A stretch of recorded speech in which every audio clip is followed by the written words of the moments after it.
Hello, welcome to new आकार। मैं अमन मिश्रा आप सभी का आपके अपने परिवार न्यू आकार पे हार्दिक स्वागत करता हूं। जैसा कि आपको पता होगा कि वन दरोगा का पाठ्यक्रम जारी हो चुका है, जिसकी परीक्षा आने वाले कुछ महीनों के अंदर ही कंडक्ट करवाई जाएगी और इसके बाद आपका शॉर्ट लिस्टिंग हो जाएगा। आपको पता चल जाएगा कि वन दरोगा के मेंस के लिए कितने लोगों को शॉर्ट लिस्ट किया गया है। हालांकि अभी तक की बात करें तो यूपी SSSC पेट के माध्यम से जैसे लेखपाल हुआ तो उसमें लगभग 2.5 लाख लोगों को क्वालिफाई करवाया था, जो हमारे पद दिए गए थे उसका 30 गुना था। कहते ये 15 गुना है लेकिन ये बुलाते 30 गुना है। तो अगर आप यहाँ पे देखें, अगर इसी मेथड से ये केवल 30 गुना बुलाते हैं तो लगभग 700 के लगभग ये पद है, तो उसका 30 गुना ये बुलाएंगे। ये परसेंटाइल कितना होगा ये कह पाना इसलिए थोड़ा सा मुश्किल है क्योंकि इसमें सारे बच्चे एलिजिबल नहीं है जो नॉर्मल ग्रेजुएट हैं। इसकी क्राइटेरिया है, तो उस क्राइटेरिया को जो फुलफिल कर रहा है वही इसके लिए एलिजिबल होता है। इसमें BA वाले यानी कि आर्ट साइड वाले फॉर्म को फिलअप नहीं कर पाए हैं। अब यह इस पर निर्भर करेगा कि पेट की कट ऑफ कितनी जाएगी, कि नंबर ऑफ कैंडिडेट्स वो कितने हैं ऊपर के नंबर्स पे जो कि साइंस बैकग्राउंड से आए हुए हैं, जो कि इनकी क्राइटेरिया को फुलफिल कर रहे हैं। अगर वह कंफर्म हो पाएगा तभी इसके कट ऑफ को बताया जा सकता है। अन्यथा की स्थिति में ये 60-65 जो बुझौल खेल रहे हैं यूट्यूब पर, इनसे आप बच के रहिए। अगर आपके 70+ हैं तो आप थोड़ा सा तैयारी करते रहिए। विदाउट शॉर्ट लिस्टिंग यह नहीं कहा जा सकता इसमें कि कट ऑफ कितनी जाएगी। अब तुक्का लगाए, कोई 65 कहे, कोई 70, कोई 75, किसी न किसी का तो सही हो ही जाएगा। इससे तनिक भी यह अभिप्राय नहीं है कि वो आदमी अंदर से कुछ जान रहा है। कोई कुछ नहीं जान रहा है। इसका केवल एकमात्र जानने वाला कोई है तो वह अधीनस्थ सेवा चयन आयोग है, जिसके पास फॉर्म पहुंचा है। वो जान पाएगा कि कितने फॉर्म हैं, उसमें कितने कितने कैंडिडेट के कितने कितने नंबर हैं। तो शॉर्ट लिस्टिंग तक आप वेट कर लीजिए, तब तक हल्का हल्का पढ़ते रहिए। शॉर्ट लिस्ट हो जाने के बाद आप अपनी पढ़ाई में विधिवत धार दे दीजिए। अब सिलेबस को एकदम से परिवर्तित कर दिया गया है। यहाँ पे केवल वनों से संबंधित प्रश्न पूछे जाने हैं, यानी कि GS भी नहीं है, हिंदी भी नहीं है, कोई भी ऐसा सब्जेक्ट नहीं है जो कि आपको अन्य कॉम्पिटिटिव एग्जाम्स में देखने को मिलते हैं। यहाँ पे केवल और केवल वनों पर विशेष ध्यान दिया गया है, उनके सिलेबस को विधिवत यहाँ पे बताया गया है। तो आइए देख लेते हैं कि सिलेबस हमारा क्या रहेगा। ये सारी चीजें हर नोटिस में लिखी रहती हैं। ये इनका एड्रेस है और ये नोटिस कब निकला, कैसे हुआ, क्या हुआ, ये सब यहाँ पे दिया गया रहता है। उसके बाद जो आपके काम की बात है वो यह है कि यहां पे विषयगत ज्ञान पूछा जाएगा। एक मिनट,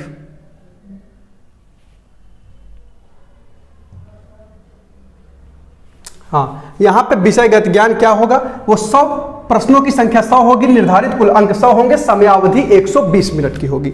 उसके बाद उपयुक्त परीक्षा में 1/4 की निगेटिव मार्किंग यानी कि 25% की निगेटिव मार्किंग होगी। यानी कि जो आपका पाठ्यक्रम है उसमें 100 प्रश्न पूछे जाएंगे और उनके लिए निर्धारित अंक भी 100 होगा और उनके लिए समयावधि 120 मिनट यानी कि 2 घंटे आपको पर्याप्त समय दिए जाएंगे। उसके बाद यदि हम देखें तो हमारा पाठ्यक्रम क्या है, यहाँ पे इंग्लिश में आपको देख रहा होगा national forest policy, national wildlife action plan, national park and bird sanctuaries, reserve forest and protected forest, eco sensitive zone, elephant and tiger reserve, ecosystem, ecotone and environmental ecology balance, forest conservation act, Indian forest act and wildlife protection act. और उसके बाद climate change, climate protection and COP27 conference.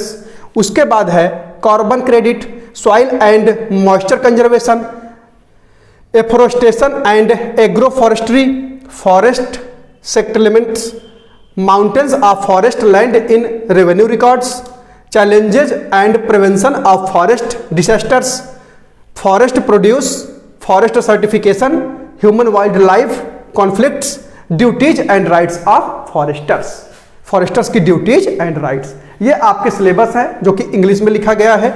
और उसके बाद फिर आप 20वें number पे देखेंगे action plan for plantation, forest environment and its benefits, forest and wildlife conservation, government laws and policies for forest conservation, contribution of forest in the Indian economy, forest ecology और Indian agriculture system and crop circles. ये हो गया आपका English माध्यम वालों के लिए जो कि इंग्लिश समझ पा रहे होंगे, हिंदी उनको समझ में नहीं आती, तो यह आपका सिलेबस है। अब हिंदी वाले आप सुनिए, पहले पे आएगा राष्ट्रीय वन नीति आपको पढ़ना है।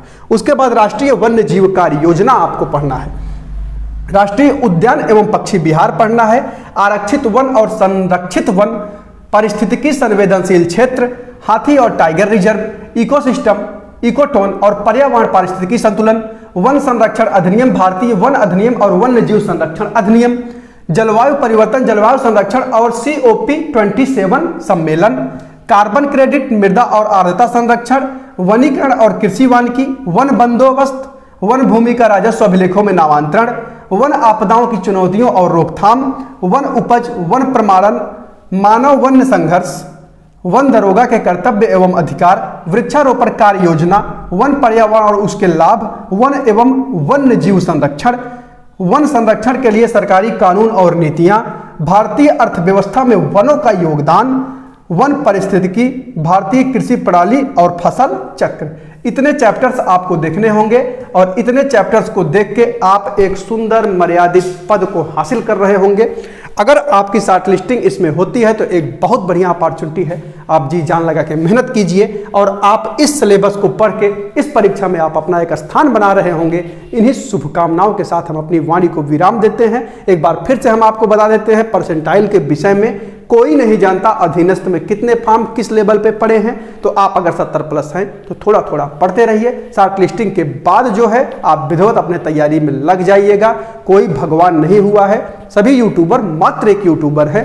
आप उनके ऊपर इतना ज़्यादा ट्रस्टेड ना रहा करिए। आप एक सत्यता जान लीजिए कि अंदर की बात ये गोपनीयता ला दिए हैं, वो गोपनीयता ला दिए हैं। किसी को कुछ पता नहीं होता, किसका तुक्का सही लग जाए वही बाद में कहलाएगा कि बहुत जानता था अंदर की बात। अंदर की बात कोई नहीं जानता, ये केवल अधीनस्थ जानता है कि कितने फॉर्म आए हैं, उसमें ऊपर के कितने लड़के हैं जो कि परसेंटाइल जिनका हाई है। क्योंकि जब भी कोई क्राइटेरिया फिट हो जाता है तो यह अनुमान लगा पाना कि परसेंटाइल कितना जाता है, यही नॉर्मल फॉर्म होता तो लेखपाल से कंपेयर करके इसके परसेंटाइल को आप बता सकते थे। लेकिन यदि यह नॉर्मल फॉर्म नहीं है तो आप परसेंटाइल को डिसाइड करने वाले कोई नहीं होते हैं। तो बिना मतलब की सांत्वना देने से अच्छा है कि हकीकत से आपको रूबरू करवा दिया जाए और यह वर्ष आपका सफलता का वर्ष हो। अगर आप इसमें शॉर्टलिस्ट होते हैं तो ठीक है, नहीं तो और भी काफ़ी अपॉर्चुनिटीज है। वीडियोस लगातार डलती हैं। अभी रेलवे में भर्ती अनाउंस हुई है, उस पर वीडियो आएगी। आप चैनल को सब्सक्राइब करके रखें। बाकी मिलते हैं नेक्स्ट अपडेट के साथ, तब तक के लिए टेक केयर। जय हिंद।